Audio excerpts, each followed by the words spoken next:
충만하시게 되기를 주의 이름으로 축원합니다. 오늘 말씀의 제목은 위로하신 하나님이십니다. 마치 우리가 오늘 이 날 위로가 꼭 필요한 날인데 이 날을 제가 예언한 건 아니고요.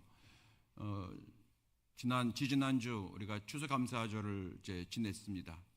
추수감사절 한 해 동안 하나님께서 함께 하신 것을 우리가 기억하며 감사하는 추수감사절 예배를 드리면서 그 다음 주에 한 해 동안 물론 교회 우리 일반 세상 달력으로는 한 달이 남았지만 정말 한 해 동안 수고하셨고 그리고 믿음으로 살기를 달려오시느라고 고생하셨다고 하는 위로의 말씀을 우리가 지난주에 전하려고 했는데 지난주에는 우리 경배와 찬양 예배라 우리 아이들과 함께 예배드리는 시간이기 때문에 아이들에게는 조금 무거운 그런 주제가 될 것 같아서 이제 오늘 이제 말씀을 이제 전하게 되었습니다.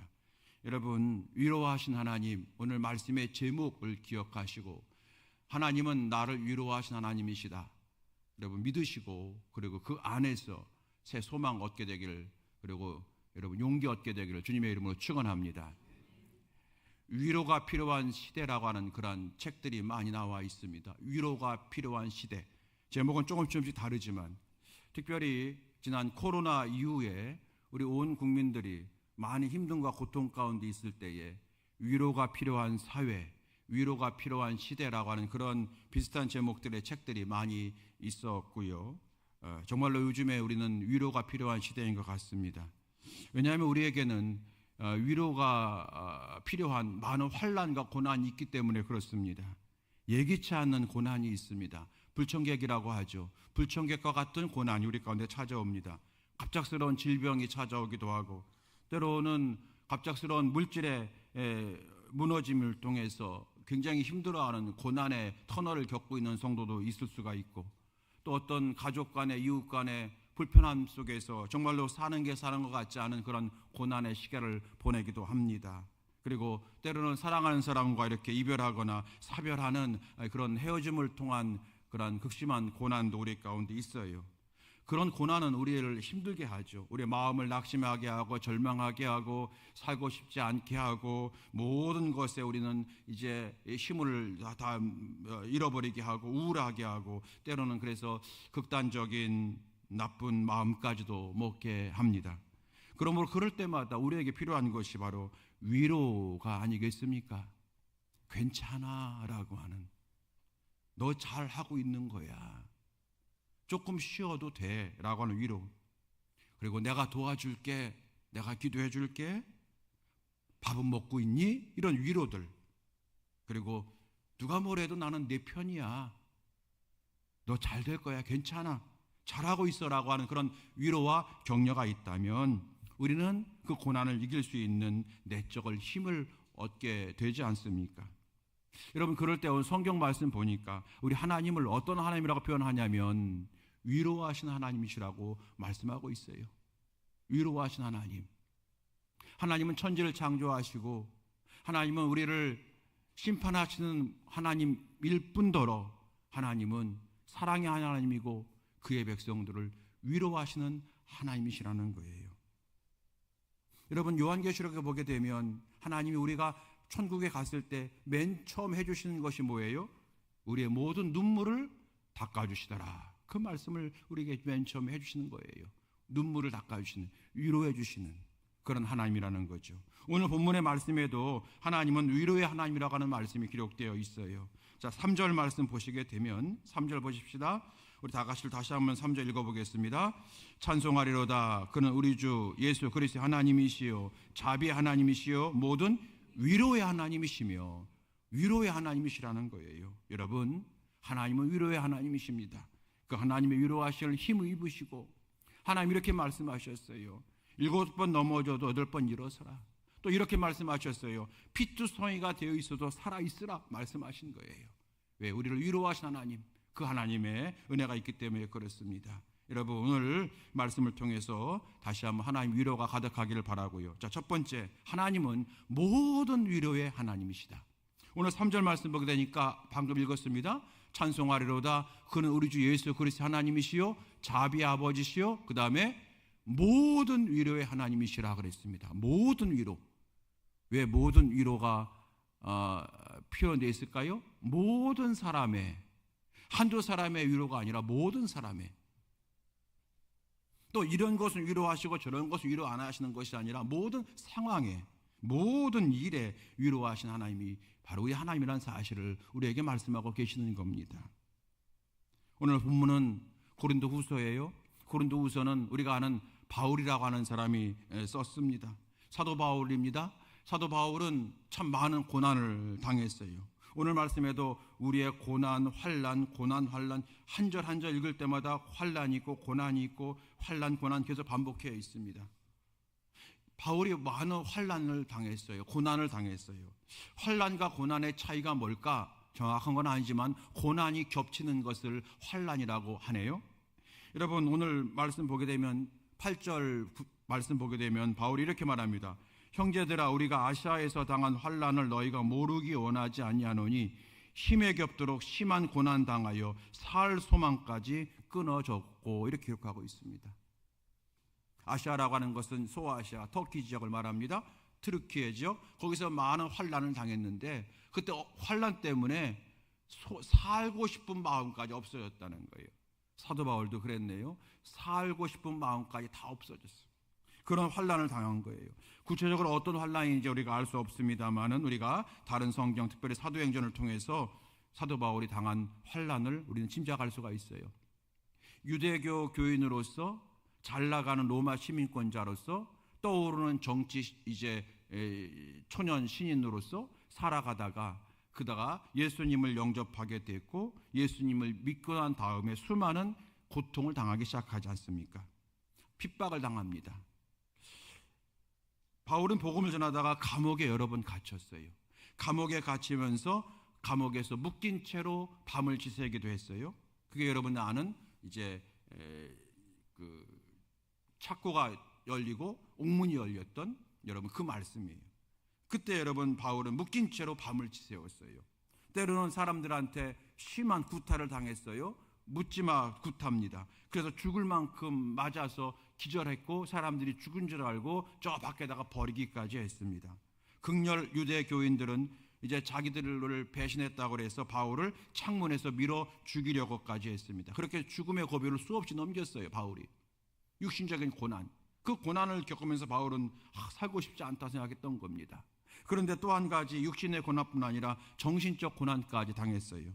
유대교인들이 조롱하고 핍박하는 것이야 뭐 그렇게 참을 수 있겠습니다만은 이제 바울이 믿는 사람들한테 핍박을 당한 거예요. 이게 가장 어려운 거 아니겠습니까? 믿을 만한 사람, 다시 말하면 바울이 세례 준 사람이에요. 바울이 예수 믿게 한 사람들이 그 당시 사도 바울이 감옥에 갇히니까 거짓 교사들, 율법 교사들이 유혹을 해서 율법 교사의 유혹에 넘어가서 바울을 조롱하고 비난하는 사람들이 생긴 거예요. 바울은 베드로나 요한처럼 예수님의 12 제자가 아니었다. 그러니 설교할 자격이 없다. 바울은 설교를 못한다. 바울은 외모가 좀 은혜롭게 생기지 못했다. 뭐 등등등 해가지고 바울을 배척하기 시작한 겁니다. 여러분 이게 얼마나 힘들었을까요? 자기 자식과 같은 자녀와 같은 사람들한테 당하는 고난입니다. 그런데 바울이 그런 고난과 환난 가운데에서 넘어지는 자가 아니라 이겨낸 자가 되었다는 거예요. 그것은 왜 그럽니까? 하나님의 위로를 경험했기 때문이라는 거예요. 하나님의 위로를 그는 믿었기 때문이라고 말씀하고 있습니다. 여러분, 저와 여러분도 많은 환난과 고난 가운데 살지 않습니까? 그때에 우리를 손잡아주고 그리고 우리를 도와주고 그리고 우리를 믿어준 사람이 있으면 우리 다시 일어날 수가 있잖아요. 사람의 위로도 그러한데 하나님의 위로가 있다는 거예요. 하나님 우리를 위로하시는 하나님이시다. 여러분 음악가 바하 아십니까? 바흐 뭐 음악의 아버지라고 하죠. 이 바흐가 얼마나 많은 그 위대한 작품들을 만들어냈습니까? 그런데 이 바흐가 여러분 삶이 고난의 연속이었다는 거예요. 바흐는 9살 때 어머니가 돌아가시고 10살 때 아버지가 돌아가셨어요. 가난했다는 얘기입니다. 그리고 어떻게 하다가 늦게 결혼했는데 아내가 결혼한 지 얼마 안 돼서 세상을 떠납니다. 그리고 2번 눈 수술을 받게 되고 결국은 여러분 거의 시각장애인처럼 됩니다. 여러 가지 충격을 인해서 여러분 뇌출혈까지 왔대요. 정말로 삶의 심한 고난과 여러분 환난의 연속이잖아요. 그런데 그가 그 모든 것을 극복하고 위대한 작품들을 만들어내지 않았습니까? 그가 그런 고난 속에서도 위대한 작품을 만들어낼 수 있었던 비결은 그가 고백합니다. 나는 매일매일 위로가 필요했습니다. 나는 매일매일 위로의 하나님을 내가 붙들었습니다. 이게 그의 성공의 비결이라는 거예요. 그리고 그래서 이렇게 말합니다. 하나님에게는 두 개의 저울이 있습니다. 하나는 고난의 저울이 있고 하나는 위로의 저울이 있습니다. 성공과 실패는 내가 어느 쪽을 보느냐에 달려 있습니다. 나는 한순간도 고난의 저울은 보지 않고 위로의 저울만 보려고 애를 썼습니다. 이게 여러분 바흐가 성공했던 비결이라고 하네요. 사랑하는 성도 여러분, 오늘 우리가 기억해야 될 말씀, 오늘 설교 제목, 위로하신 하나님. 하나님은 위로하신 하나님이시다. 나의 하나님은 나를 아신다, 나를 위로하신 하나님이시다. 여러분 그 믿음 가운데 굳건히 서는 믿음의 용사 다 될 수 있게 되기를 주님의 이름으로 축원합니다. 고난이 올 때마다 우리는 낙심하고 그리고 여러분 두려움에 빠지게 되고요. 그리고 불평하기 시작합니다. 여러분 다 그래요. 그러나 여러분 그때 우리는 이 고난의 저울을 보지 말고 하나님의 위로의 저울을 볼 수 있는 믿음의 눈이 오늘 예배를 통해서 활짝 열리게 되기를 주님의 이름으로 축복합니다. 두 번째로 하나님만 의지하는 믿음을 가질 때에 위로의 하나님을 더욱 경험합니다. 하나님만 의지하는 믿음을 가질 때에 우리는 하나님의 위로를 더욱 경험해요. 오늘 다시 여러분 성경 말씀 보겠습니다. 9절 말씀 보십시다. 9절 다 같이 시작. 우리는 우리 자신이 사형 선고 받은 줄 알았으니 이는 우리로 자기 일을 의지하지 말고 오직 죽은 자를 다시 살리시는 하나님만 의지하게 하심이라. 아멘. 이 말은 우리가 절망과 환난 가운데 하나님만 의지해라 이 말씀도 되면서 반대로 내가 하나님만 의지할 때에 하나님의 위로가 넘친다라고 하는 말씀이 되어지는 겁니다. 오늘 바울이 자기가 고난을 이긴 비결을 소개하는 거잖아요. 이제는 내가 깨달은 것이 있다. 나 자신 의지하지 않겠다. 하나님만 의지하겠다. 날마다 결심하면서 그 고난을 이겨냈다는 겁니다. 여러분 하나님만 의지하는 마음을 가질 때에 하나님의 위로하심이 더욱 넘치게 되는 줄로 믿으시기를 간절히 바랍니다. 우리가 붙들고 있는 것 물론 소중합니다. 우리가 여러분 붙들고 있는 것 우리가 그거 얻기 위해서 우리가 얼마나 애를 썼습니까? 여러분 그것이 건강일 수도 있고 그것이 돈일 수도 있고요. 그것이 어떤 명예일 수도 있고 여러분 그것이 우리 자녀일 수도 있어요. 그런데 그건 우리가 사랑할 대상이고 사용할 대상이지 의지하기는 순간부터 우리는 거기에 배반을 당하고 그리고 의지하는 순간부터 우리는 그걸 다 잃어버리게 된다는 거예요. 오늘 바울이 말합니다. 하나님만 의지하는 믿음을 갖자. 바울이 그 믿음을 가지니까 어떤 고백을 하냐면 하나님이 우리를 건지셨고 건지실 것이고 건지실 것을 내가 믿는다 이 고백을 하고 있어요. 다시 말하면 과거, 현재, 미래 통틀어서 하나님이 나와 함께 하신다는 믿음을 고백합니다. 그 고백 보겠습니다. 10절 말씀이에요. 10절 자 시작. 그가 이같이 큰 사망에서 우리를 건지셨고 또 건지실 것이며 이후에도 건지시기를 그에게 바라노라. 아멘. 믿음으로 기도한다는 거예요. 바라노라 기도한다는 거죠. 하나님이 과거에도 나를 건지셨고 오늘도 건지실 것이고 앞으로도 나를 건지실 것을 내가 항상 기도하며 사는 자가 된다는 거예요. 하나님만 의지하는 믿음으로 모든 고난을 이기고 하나님 위로가 가득하게 되기를 주님의 이름으로 축원합니다. 마지막 세 번째입니다.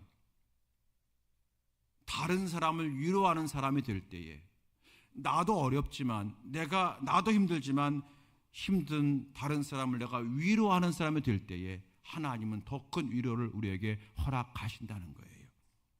오늘 4절 말씀 오늘 성경 많이 보겠습니다. 4절 말씀 보십시오.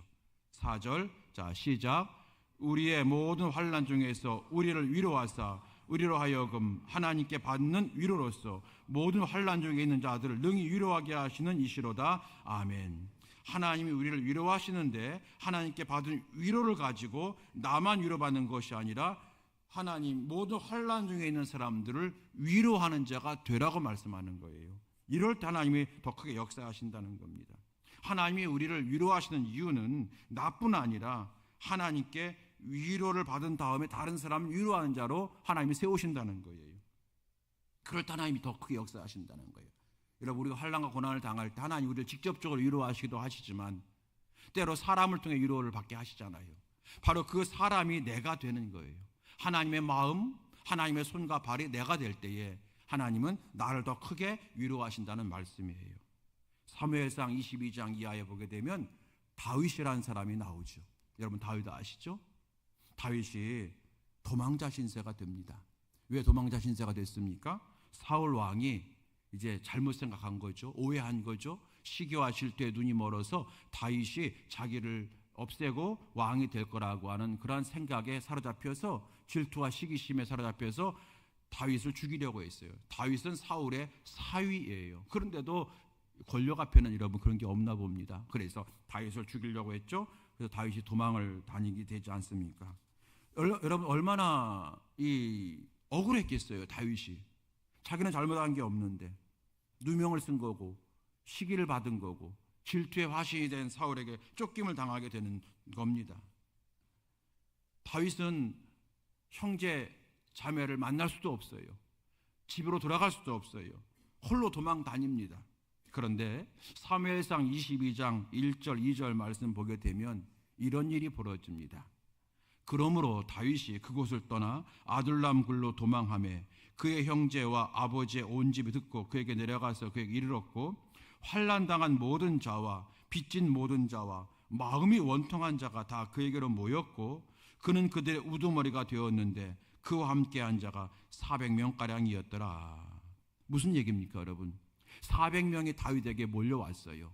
다윗이 숨어 있으니까 다윗에게 몰려왔어요. 우리를 살려달라고 몰려온 건데 이 사람들이 어떤 사람입니까? 돈 많고 힘 있고 군사가 아니라 오늘 말씀 보니까 환난당한 사람, 억울해서 미치겠는 사람, 위로가 필요한 사람, 마음이 원통한 사람들만 다 다윗에게 모여서 왔다는 거예요. 무슨 얘기입니까? 다윗 장군이여, 나 위로해 주세요. 이런 마음으로 몰려들었다는 겁니다. 여러분, 다윗 자신이 지금 굉장히 힘든 상황이잖아요. 누군가 건들기만 하면 눈물이 쏟아지고 누군가 말 한마디만 하게 되면 분노가 폭발할 그런 상황과 지경에 있습니다. 고독감과 불안감에 쌓여있는 다윗입니다. 나쁜 생각 먹을 상황인데 도리어 환난당한 자, 원통한 자, 위로받고 싶은 자들이 다 다윗에게 몰려들었다는 거예요. 그때 다윗이 어떻게 합니까? 하나님의 마음으로 그들을 돌보기 시작합니다. 자기 자신의 고난도 돌볼 겨를 없이 그들을 돌보고 위로하는 자가 그냥 엉겹결에 되어버린 거예요. 그런데 그 결과가 어떻게 됐어요? 어느새 다윗의 고난이 치유가 되기 시작하는 거예요. 뿐만 아니라 이때 모인 사람들이 훗날 다윗이 왕이 될 때에 다윗에게 목숨까지 바치는 강력한 군대가 되었다고 성경은 말하고 있습니다. 여러분, 이것이 하나님의 일하심의 방법인 거예요. 여러분, 이렇게 세족식 해보셨지요? 이렇게 발을 닦아주는 거. 여러분, 그럴 때에 다른 사람이 내 발을 닦아준다고 할 때 얼마나 여러분 미안하고 죄송스럽고 감사해요. 그죠? 내 더러운 발을 닦아줄 때에, 예수의 마음을 닦아줄 때에 얼마나 죄송스럽고 미안하고 감사하고, 아이고 나는 못했는데, 여러분 그 감동의 물결이만 밀려옵니다. 그런데 여러분, 제가 경험해 보니까 제가 세족식을 받을 때보다 제가 세족식을 해줄 때는 더 큰 은혜가 있더라는 거예요. 그 상처난 발을 만져가면서 그 더러운 발을 내가 만져가면서 씻어주는데 얼마나 눈물이 나는지 모르겠더라고요. 이게 하나님께서 우리에게 주신 마음인 거예요. 나도 위로를 받고 싶지만 내가 다른 사람을 위로할 때에 하나님이 내 위로를 담당해 주시고 나의 마음을 씻어 주신다는 거예요. 이게 여러분 하나님이 위로해 주는 방법 중에 하나라고 하는 겁니다. 여러분, 이렇게 결론을 맺을 수가 있어요. 내가 위로를 받아야 할 때 내 심정으로 다른 사람 위로해 주는 사람이 되면 하나님의 위로가 넘치게 되어 있습니다 하는 거예요. 오늘 여러분 본문의 말씀 다시 한번 확인해 봅시다. 6절 말씀 보십시오. 6절. 자, 6절. 우리가 이제 다른 사람, 나도 힘들지만 내가 다른 사람을 위로해 주는 사람이 돼야 되겠다, 그런 마음을 가지고 6절 다 같이 한번 읽어보겠습니다. 시작. 우리가 환난 당하는 것도 너희가 위로와 구원받게 하려는 것이요 우리가 위로받는 것도 너희가 위로를 받게 하려는 것이니 이 위로가 너희 속에 역사하여 우리가 받는 것 같은 고난을 너희도 견디게 하느니라. 아멘. 우리 다 견뎌야 되는 인생인데, 위로가 필요한 시대에 살고 있는데, 내가 주의 마음으로 다른 사람을 위로할 때에, 그럴 때 하나님께서 내 모든 것들을 더 크게 위로하시는 역사를 허락하신다고 하는 약속의 말씀이 되어지는 겁니다. 사랑하는 성도 여러분, 오늘 이 말씀이 저 여러분에게 은혜가 되고 위로가 되기를 간절히 바랍니다. 장폴 샤르트르라고 하는 사람이 있었어요. 프랑스가 자랑하는 실존주의 철학자이고 20세기 최고의 지성인으로 자랐습니다. 1905년에 태어나서 1980년에 세상을 떠났어요. 제법 그 당시로는 많이 살았죠. 이 사람 여러분 최고의 지성인이에요. 노벨 문학상을 탄 사람입니다. 이름을 날린 사람입니다. 샤르트르 들어보셨죠? 특별히 그가 외친 이 자유라고 하는 말은 모든 사람들에게 소망을 주었고 절망하고 낙심한 사람들에게 용기를 주는 그런 놀라운 여러분 사상가였습니다. 문학가였습니다. 사람들에게 살 소망을 주고 의지력을 일깨워주는 여러분 살아있는 지성인 바로 장폴 샤르트르입니다. 그런데 그가 죽을 병에 걸려서 입원했습니다. 폐기종이라고 하는 병이었어요. 그가 병원에 입원했을 때 너무나도 죽음이 두려운 나머지 막 소리를 지르고 광기를 부리고 미치광이처럼 행동하기도 하고 자기 앞에서 의사나 간호사가 당신의 병이 이런 병이라고 하는 것을 말하는 것조차 못하게 했습니다. 듣는 순간 공포가 오고 두려움이 오는 거예요.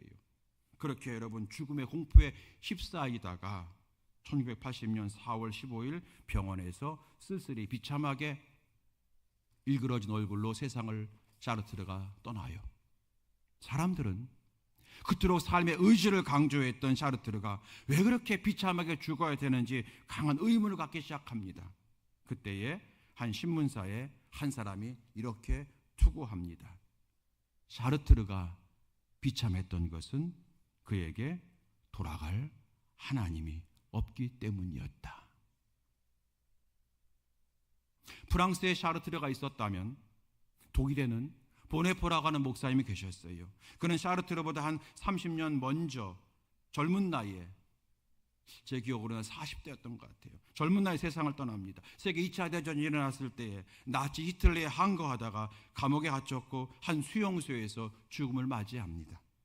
어느 날 간수가 감방문을 열고 들어오는데 직감적으로 이게 마지막 순간인가 보다 느끼게 됩니다. 그리고 일어나서 옷을 차려입고 동료들과 하나하나 포옹하고 악수하면서 이렇게 말합니다. 형제 여러분, 나에게 죽음의 순간이 왔습니다. 그러나 기억하세요. 이것은 마지막이 아닙니다. 이것은 영광의 시작입니다. 하나님께서 나를 위해 예배하신 천국집으로 내가 먼저 갑니다. 다시 만날 때까지 주 안에서 평안하십시오. 우리는 살든지 죽든지 주 안에 있습니다. 이러면서 동료들 하나하나 포옹하며 악수하며 떠납니다. 동료들은 그때 마지막 보네포의 얼굴을 보면서 예수님의 얼굴과 같았다라고들 이야기를 했답니다. 여러분, 샤르트르하고 보네포하고 차이가 뭡니까? 하나님 없는 사람과 하나님 있는 사람의 차이입니다. 자기를 의지하는 사람과 하나님을 의지하는 사람의 차이입니다. 오늘 천국의 확신으로 위로를 받으시고, 여러분 살아도 주 안에 있고 죽어도 주 안에 있고, 오늘 아까 부른 찬양 가사처럼 제목처럼 어떤 순간에도 나는 예배 안 해, 어떤 순간에도 나는 주만 붙드네. 여러분 그 믿음으로 사랑하는 성도 여러분의 모든 환난과 고난을 이기시는 멋진 성도 다 될 수 있게 되길 주의 이름으로 축원합니다. 위로하신 하나님, 위로하신 하나님, 하나님 날 위로하십니다. 때로 자녀가 나를 몰라줘도, 같이 사는 배우자가 내 마음 몰라도 하나님은 나를 아시고 위로하십니다. 그 하나님 바라보는 시간 되시고 하나님의 말씀에 또 하나님을 향한 기도에, 하나님을 향한 찬양에 더욱 집중하는 한 주간 되셔서 여러분 큰 위로자가 되시기를, 위로받는 자가 되시기를 바라고, 우리가 힘들지만 힘을 내어서 다른 사람을 위로하는 자의 그러한 역할이 되어서 하나님의 더 큰 위로가 있는 우리 모든 명함교회 성도들 되시고, 우리 교회가 또한 그러한 일을 멋지게 감당하는 하나님의 교회가 더욱 되어지게 되기를 예수님의 이름으로 축원드립니다. 우리 함께 이 시간에 찬송하시겠습니다. 여러분 잘 아시는 찬송, 날마다 숨쉬는 순간마다 찬양할 텐데, 가사 아시는 분들은 눈을 감으시면서 찬양해도 좋을 것 같아요. 한번 찬양하면서 다시 한번 하나님의 말씀에 귀를 기울였으면 좋겠어요. 우리 찬양하시겠습니다.